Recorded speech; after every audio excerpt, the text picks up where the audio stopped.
Hello, F-sharp. Welcome back. This is another journal update. If you're someone who's new to the channel and you're just looking for F-sharp and programming content, this is not the video for you. If you're interested in a little of the behind-the-scenes thinking regarding what I'm doing and where I'm planning on taking the channel, this might be of interest. But feel free to stop at any time if this isn't what you're in for. This is definitely more of a kind of nitty-gritty of the practicalities of what it means to run a YouTube channel and provide content for the community. And if I sound a little off, it's because I am still recovering from my cold, but I wanted to give you an update. I was feeling good enough to be able to do that. So I just wanted to run you through some of the thoughts that are going on in my head right now. The first thing I wanted to hit on is that I'm actually not planning on doing mini courses, and I want to run you through why that is. And there's really two things that lead into that. And the first is going to be illustrated by this tweet that I sent out. So I asked, how many F-sharp devs do you estimate there are? And what I wanted to do is get a gauge for how large do people think the F-sharp community is. And I had an idea in my head. I kind of estimated around 10,000. After this survey, my guess, I don't think is too far off, but for the estimates that I'm going to do next, let's say 20,000. I think that's a pretty generous number to say, hey, there are 20,000 F-sharp devs, or people not necessarily doing F-sharp full time, just people who do F-sharp as some component of their job and would be interested in learning materials related to F-sharp. That's the important piece for me, because if I'm to make a course, I need to know that there's a market available who's interested in purchasing that course. Now that we have an estimate for how large the F-sharp community is, we can start running some numbers. And so, yes, this is much more businessy speak than what I normally do. But again, if you're someone who's interested in like the practicalities of producing content for an audience, this is going to be one of the things that you need to think through. So this might be very applicable to you. So if we take this idea of like, okay, there are around 20,000, there are around, let's say 20,000 F-sharp devs out there, F-sharp devs. And then we say, okay, if we were to theoretically make a course for these F-sharp devs, we could estimate that like, okay, 1% of those devs would actually be interested in purchasing the course, like willing to actually buy the course. And then what we would do is say like, okay, well, let's estimate what the annual revenue would be for that. And let's say, okay, let's again, like be generous and let's say like, okay, we would make 100 US dollars. I live in the United States, so I'm always thinking in terms of US dollars. So I don't think that's unreasonable with the kind of courses that I had in mind. And, you know, some users might purchase more than one course, and so they would be over $100, some under, but let's say the average is around 100. And we're just doing some napkin math, just to do some estimates to look at the practicalities of this. And then the other component of this that you have to consider is that in the United States, our taxes are a little fun. And so if I have a business and I need to pay when you're an employee, you do not perceive all the taxes that are being paid for your salary.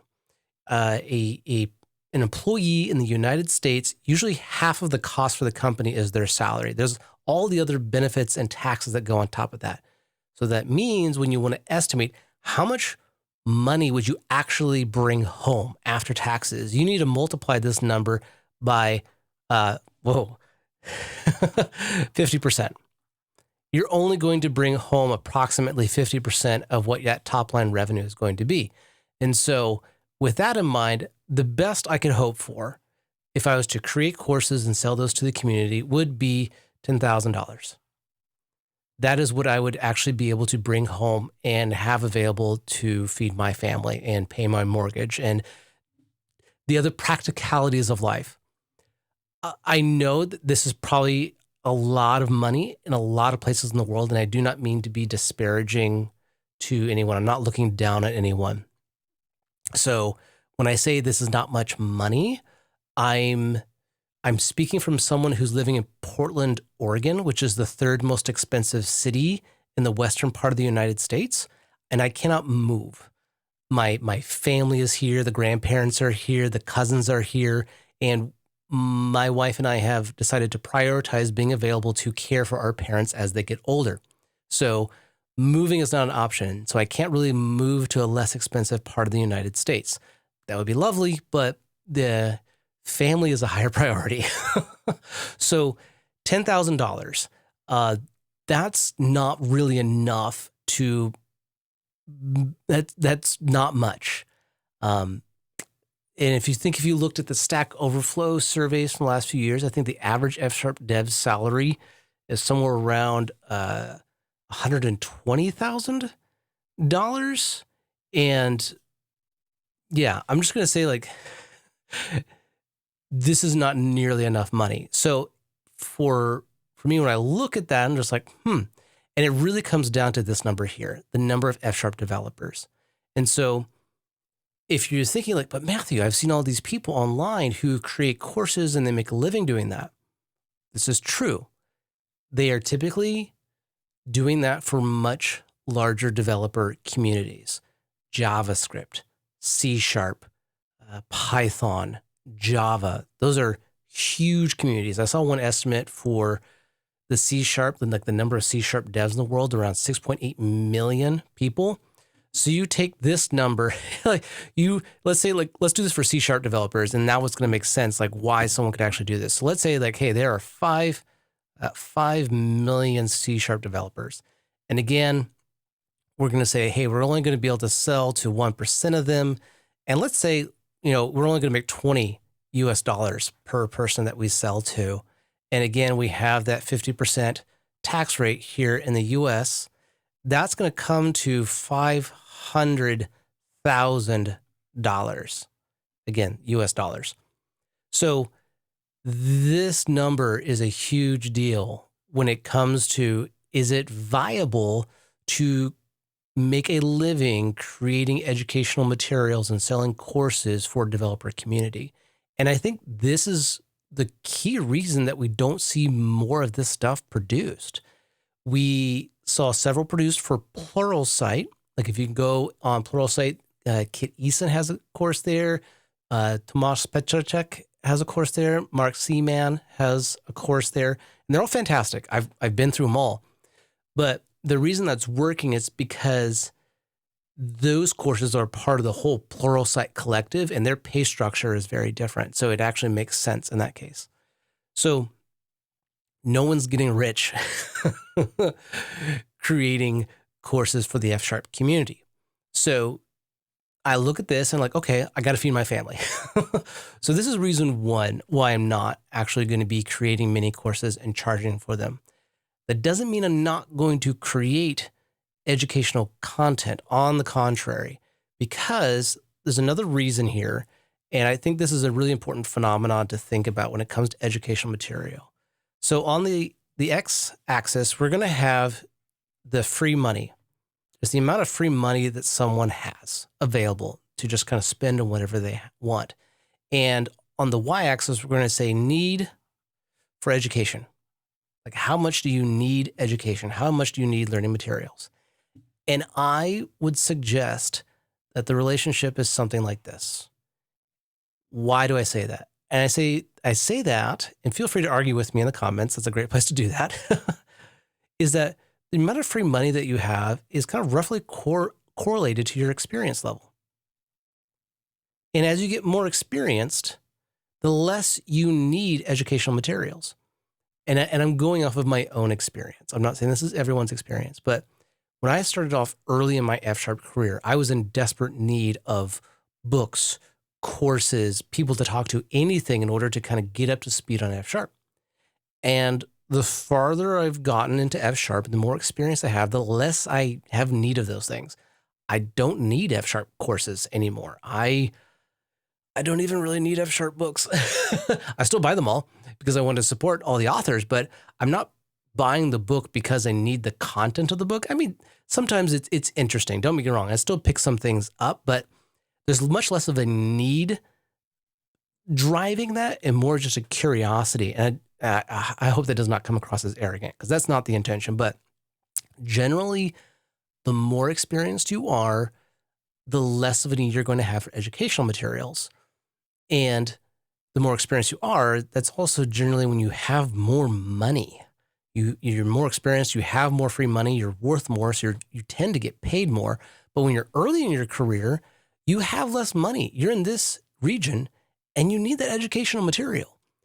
And so when I look at this, I'm like, okay, I want the F# community to grow. I want it to be easy for people to enter into our community. And so there needs to be a glut of educational material geared toward the beginning developer. I want to eventually go back and create a series which is F# from zero. And by zero, I mean you've never programmed. And so F# as your first language. That doesn't exist. I am not aware of that course anywhere. And we need that. Most of the time in F#, someone who's looking at F#, it's typically their second language or their third language. So I'm wanting to make it easy for people to start in F#. I'm wanting to make it easy for people to come to F#. And that means early career.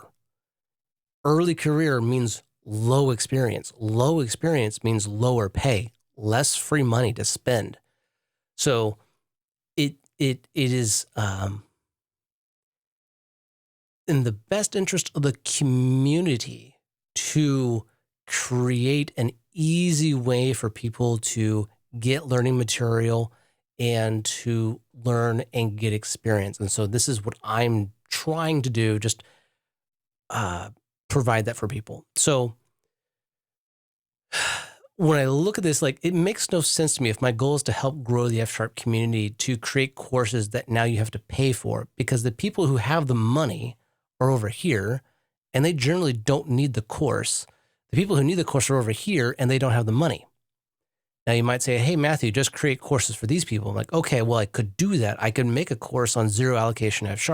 And now this 20,000 people, like, I've now chopped that down to like, okay, there's now like 1,000 F# developers who would actually get value out of that very, very focused course. So it's just niche upon niche. So when I ran these numbers, I'm like, this doesn't make any sense. It doesn't make sense to make courses because courses are very labor intensive to make. Something that's polished enough that I feel good about charging $100 for. That's not going to happen. And that's okay. This is not me. This is not me complaining. This is just me doing a hard analysis and taking you through my thought process. Again, if you think this is boring, skip the video. But these are the practicalities I think someone needs to think through when they're like, hey, I want to make my way as someone creating educational material. Well, if you're going to do that, you need to do that for a large enough audience to support that. So do stuff on JavaScript or Java or C# or Python. Those communities are huge, and you don't need to capture much of that market in order to make a living. It's very feasible. And that's why we see so many people doing it. They're huge. Now, the moment F# kind of gets into the like 500K users, this math all starts to really change and becomes more feasible. And so for me and my thought process, like, okay, we need to start this flywheel to get over this inflection point to where once we get to enough people, then it starts to become kind of self-reinforcing. But we're still depending on the generosity of a few people investing in the community. And the other challenge is that it's in everyone's best interest that the community grows, but realistically, no one wants to pay for that. No one wants to, pay someone like me to be developing this material and providing it for free. From just a business standpoint, it just doesn't make sense. And I'm not complaining about that. I'm just like, hey, these are the hard facts of life. And just like from a business perspective, it makes no sense to be investing in the community that way. So when it happens, it's really special and that's great, but that's not where we're at right now. So I don't plan on creating paid courses. I do plan on continuing to create the educational material that I'm creating and offering it to you for free. And I get a lot of joy out of that. And I'm glad to help people, but I also have to provide for my family. So providing for the family. That's where we come to this. So supporting the channel. I set up a Ko-fi. I'm not sure exactly how to pronounce it. And there's links on all my YouTube videos, and I'm not going to slam you with it right now. But it's like, if you believe in the cause, if you believe in what I'm doing, and if you believe in F#, feel free to help out there. And if there's not an option on there that you would be excited about, or that you think that, oh, Matthew, you should have this, feel free to message me, send me an email, and let me know. I'm very much experimenting. I really have no idea what I'm doing. But I'm doing what I can, and I'd rather be taking action than just sitting back passively until I figure out the perfect thing. I'm like, I'd rather like fail with style. So if you believe, like I said, if you believe in what I'm doing and you like what I'm doing and you want to help out, I really appreciate it. There are resources that I'm paying for my own education that I bring to you. Like, there are like C courses that I'm taking the learnings from those and I'm translating them to F#. I have books. Again, they're not necessarily F# books, but like I purchase a lot of things for my own education, and then I distill them into F# and then offer them to you on this channel. So anything that you contribute helps me continue to afford to do those things. And so then lastly, on the how are we paying for things is with my, like I said, with my work, I'm currently half-time, so I can keep my health insurance. And so I'm making some money. But in order to kind of bolster that income, well, first of all, my wife is a substitute teacher. And so she's going to be subbing some more. And so that's going to help us kind of like make up a little bit of the income to be able to continue to afford. And one of the other things that I'm hoping to be offering is F# coaching and performance reviews. And what that is like, hey, Matthew, I really just want to spend some time with you talking about a problem. Sweet. We can do this as like a one-off. We can spend a couple hours. You give me, ahead of time, you send me the code and I can review it and kind of gather my thoughts and like help coach you and just like accelerate your learning of F# and how to write high performance F#. And also doing performance reviews. If you are part of a team and you have some really performance critical piece of code and you'd like me to spend some time looking at it, I would love to be able to do that and provide feedback to you. And with the coaching, I have one company that's, we haven't signed anything yet, but I might be doing kind of like a long-term coaching gig with their team. And that's where like, hey, I'm in a meeting every week and I'm available to be pinged on like a Slack or a Teams channel or something. And I can help keep them from ever getting stuck with performance issues. That is something that I'm going to try it with this one team and see how it goes and take learnings from there and just see like, hey, how much of my time does this take? And then see like how many different teams I could possibly support simultaneously. And if that goes well, which I think it will, this is a really fantastic team that I've worked with before. And so I'm kind of excited to work with them again. But if that goes well, being able to kind of coach 2 or 3 different teams on performance and just kind of being this resource available for teams to keep them from ever getting stuck on how to write high performance F#. That's something I'm planning on offering later once I get through this kind of first kind of beta version of it. So that's what the channel is right now. You're going to continue to see just the educational content that I've always been doing. If you, and I'm not going to be creating paid courses. It's all going to be free. I'm going to be covering some of the same stuff. I'm still planning on doing like a zero allocation F# series. So all the things I would have turned into paid courses are just going to be things here on the channel. Just because I want to do what I can to help take care of the community and help grow it. And so if you believe in what I'm doing here, feel free to go check out the Ko-fi channel, Ko-fi Coffee, and help out how you can. If you have another idea for some way of supporting the channel, I'd love to hear it. Until next time, thank you for being an awesome audience. I really enjoy working with you. Oh yeah, we hit 1,000 subs. Forgot, I should have led with that. My bad. So that's very exciting. I was stunned when I saw that. I'm like, oh my goodness, this is going to happen. So Thank you very much for spending some time with me, and I hope you have a great day. Bye-bye.